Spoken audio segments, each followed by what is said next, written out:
Household batteries and everything from cell phones to laptop computers to remote controls can be a major fire hazard waiting to happen if they aren't properly disposed of. Lithium ion battery is to blame for a massive fire in Camden Friday night that ignited a metal recycling scrapyard into flames and caused 100 families in the city to voluntarily evacuate.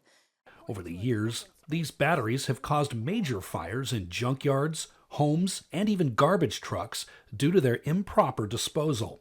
That's why the National Waste and Recycling Foundation is holding a battery turn-in program across the country called Skip the Bin, where families can turn in their old batteries to be safely disposed of, including this one that was held on the steps of the state capitol in Olympia this week. We're trying to give people a good outlet on where they can dispose of their batteries, because the challenge has always been people just don't know. So they throw them in trash or recycling, and the problem with that is we see fires. And so as the waste and recycling industry, we're seeing trucks catch fire and we're seeing recycle centers burn to the ground. And that's a big problem. Woodsy Owl was on hand to greet people and their children who showed up to turn in their batteries instead of throwing them in the garbage. And he was there to help the NWRF remind everyone that batteries indeed can be dangerous, as they can overheat and even explode. So if they get damaged or crushed, they can spontaneously explode, and because it's a chemical reaction, it burns hotter and faster than anything else you'll find on the market. And regular batteries also, even though you think they're dead, they're not. And that's always the challenge, is how do you avoid sparking and causing a fire?